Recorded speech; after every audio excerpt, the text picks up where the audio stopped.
beda jissu sentejn ilu.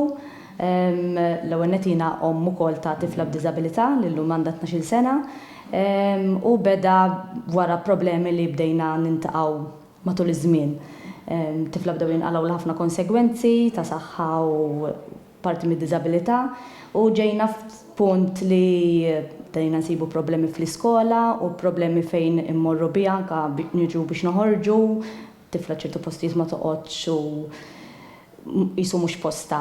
U bdejna naħsbu li hawn bżonn li jsir xi ħaġa li tkun adattata għal dawn it-tip ta' tfal. Ridna l-post li jkun iktar fejn it-tfal ġew għamlu l-ħbieb u jisom ikollhom dar wara d-dar tagħhom fejn huma ġew sabu l-attivitajiet li kollha jistgħu jieħdu sehem fihom.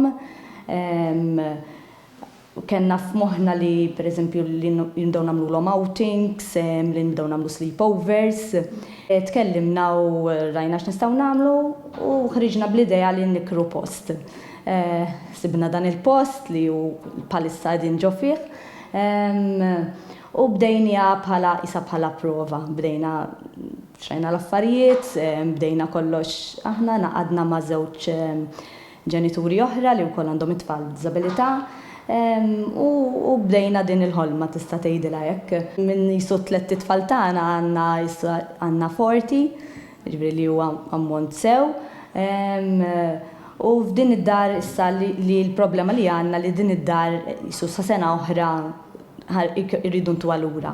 Bħala attivitajiet mbagħad isirilhom meta nsemmu sports nagħmluhom pereżempju fil-gym, isirilhom tip ta' physical training, bħalissa wkoll qed inġibu persuna li qiegħda fuq dan ix-xogħol li tiġi tagħti ftit lezzjonijiet ukoll it-tfal. Għandhom logħob ta' barra li qed nippruvaw ninvestu iktar f'equipment ta' barra li hu accessible għal kulħadd. Għandna l-ispa wkoll, ġifieri t-tfal meta jkunu hawnhekk għalkemm mhux qed ngħidu terapija, però l-ispa tintuża bħala terapija għax ħafna tfal għandhom bżonn u nagħmluhom għandna waħda mit-tutors li taħdem hawnhekk hija speċjalizzata fuq spa therapy. Din jisada l-ewwel sena, rajna riżultat tajjeb, rajna t-talba tan-nies ukoll xi jixtiequ. Il-pjanu li jekk inkabru embrace u jkollna l-għajnuna, il-qudiem ikollna anke respite. Ġifieri li nkunu nistgħu il-membri tagħna jkunu jistgħu jużaw bħala respite ukoll.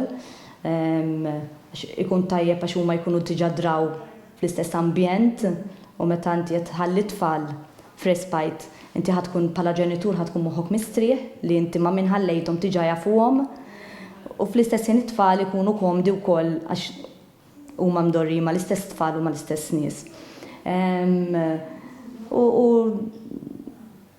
Nixtieq ukoll li nibqgħu għaddejjin sa ma jkollna mbagħad anke residential area. Ġifieri nixtiequ li l-proġett jikber, però għandna bżonn l-għajnuna, għandna bżonn ħafna għajnuna. Rigward l-esperjenza hija xi ħaġa vera indimentikabbli, vera xi ħaġa vera sabiħa li at the end of the day mmorru d-dar u tfal ikunu telqu kollha bit-bissima, vera narawhom kuntenti. Bħala attivitajiet li nagħmlu normalment nippruvaw nikkombinaw tema kemm fil-Purple Room hawnhekk u kemm ma' Miss Christy Florange Room.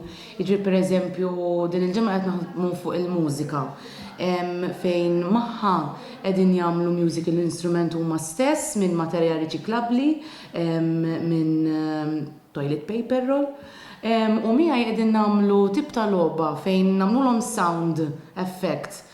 U huma ma jkunux qed jaraw minn xi xinu ġej u jridu jidentifikaw minn xi huwa ġej. Ġifieri għaliex nippruvaw kemm jista' jkun naħdmu ħafna fuq is-sensi tagħna, ġifieri xam itehmu jħossu, ovvjament week after week ikunu differenti.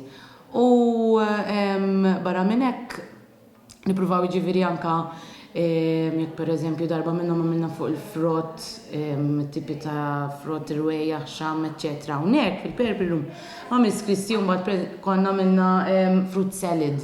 Jiġifieri kemm jista' jkun nippruvaw nikkombinaw messy play ma' cooking, gardening, crafts, nagħmlu anke fuq independence skills, nippruvaw kemm jista' jkun inħaltu naqra l-skills. Ifimni at this point naħseb li huwa kollox bżonn, jiġifieri kemm għall-volontira dejjem huma bżonn jużja x'aħna kull ma qegħdin tlieta biss bħala staff u ovvjament dawn it-tfal jirrikjedu ħafna ħin u ħafna attenzjoni bħal kull tfal oħra wara kollox. Kull min hu interessat ovvjament nħeġġiġhom li jċemplu lna u anke jiġu jaraw il-post għaliex I'm pretty sure li min jiġi qatt ma ddispjaċi ħadd s'issa. Jaraw ukoll il-Facebook page tagħna li hija Embrace Diversity Organization għax hemmhekk nitfgħu ħafna ritratti tal-attivitajiet li nkunu qed nagħmlu, kif ukoll any events jew programmi ġodda li nkunu għadna kemm ftaħna bħal programm tal-adulti li ġifieri tal-25 plus li għadna kemm ftaħna, jiġifieri u anke wkoll il-website tagħna.